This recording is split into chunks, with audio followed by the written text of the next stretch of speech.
Ashok Kumar Bollywood industry के पहले star माने जाते हैं। स्टारडम की शुरुआत उन्हीं से हुई। उनका एक फैशन स्टेटमेंट था, एक अंदाज था।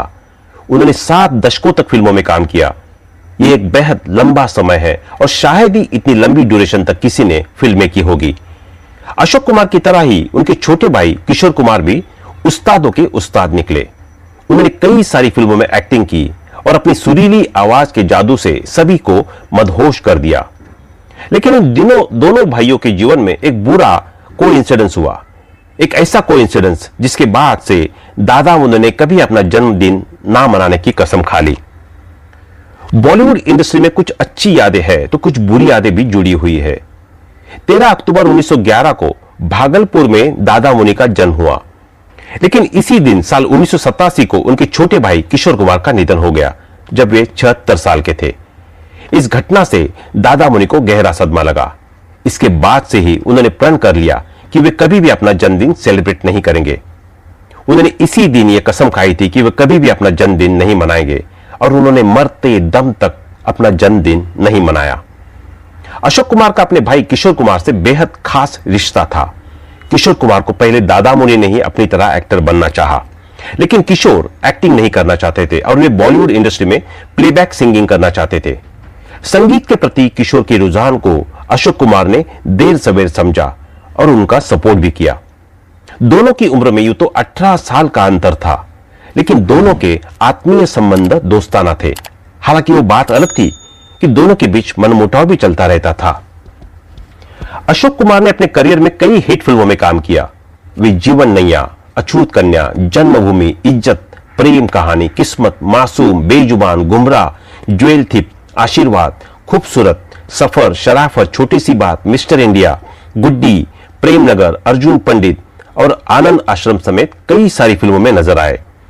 उन्होंने तबला भी सीखा हुआ था और रेखा की फिल्म खूबसूरत में उन्होंने बाकायदा बोलों के साथ तबला प्ले किया था। अशोक कुमार एक बेहद प्रभावशाली और प्रतिभावान शख्सियत रहे। अशोक कुमार जब लॉ के पेपर पास नहीं कर पाए तो पिता के डर से वे अपनी बहन के घर मुंबई चले गए। बहन के पति शशाधर मुखर्जी उस समय बॉम्बे टॉकीज के बड़े पद पर थे। उन्होंने अशोक कुमार की नौकरी लगवा दी। वे बॉम्बे टॉकीज में साउंड इंजीनियर के तौर पर काम करने लगे थे और प्रोडक्शन के अन्य विभागों को भी संभालते थे। अशोक कुमार ऐसे बने हीरो। अशोक कुमार ने पहली बार बतौर अभिनेता फिल्म जीवन नैया में काम किया। इस फिल्म में उन्होंने एक्टिंग के साथ गाना भी गाया था। दरअसल अशोक कुमार को इस फिल्म में अचानक ही रोल मिल गया था।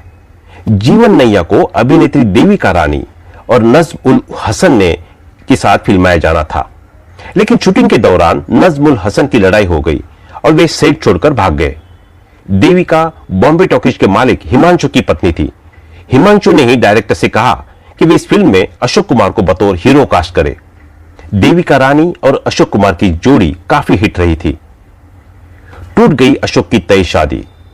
दरअसल अशोक कुमार ने इंटरव्यू में बताया था कि उस दौर में माना जाता था कि कॉल गर्ल हीरोइन बनती थी और दलाल हीरो बनते थे। जब अशोक के हीरो बनने की खबर उनके घर खंडवा पहुंची तो वहां हंगामा मच गया। मां को रो रोकर बुरा हाल था, पिताजी परेशान थे। ऐसे में जब अशोक के हीरो बनने की खबर फैली तो उनकी तय शादी भी टूट गई थी।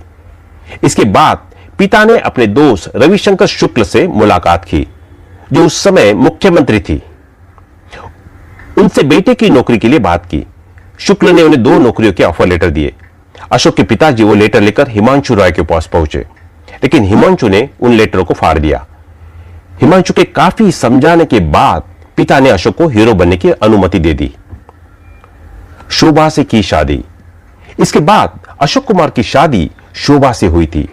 18 साल की उम्र में अशोक 8 साल की शोभा को देखने गए थे। रिश्ता तय हो गया।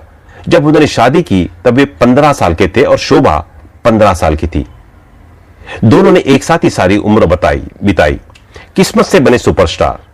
1943 में आई ज्ञान मुखर्जी की फिल्म किस्मत ने उन्हें सुपरस्टार बना दिया। बॉलीवुड की यह पहली फिल्म थी जिसने 1 करोड़ से ज्यादा की कमाई की थी। 1 साल तक यह फिल्म सिनेमाघरों में चली।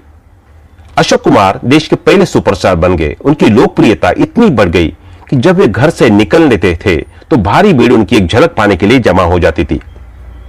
भीड़ को काबू करने के लिए पुलिस को कभी कभी लाठी चार्ज भी करना पड़ता था। हालांकि अशोक कुमार का 90 वर्ष की आयु में 10 दिसंबर 2001 को मुंबई के चेंबूर स्थित उनके आवास पर हृदय गति रुकने से निधन हो गया था। तत्कालीन प्रधानमंत्री अटल बिहारी वाजपेयी ने उन्हें अभिनेताओं की कई पीढ़ियों के लिए प्रेरणा स्रोत बताया था। तो दोस्तों, अभी के लिए बस इतना ही। मिलते हैं अगले वीडियो में।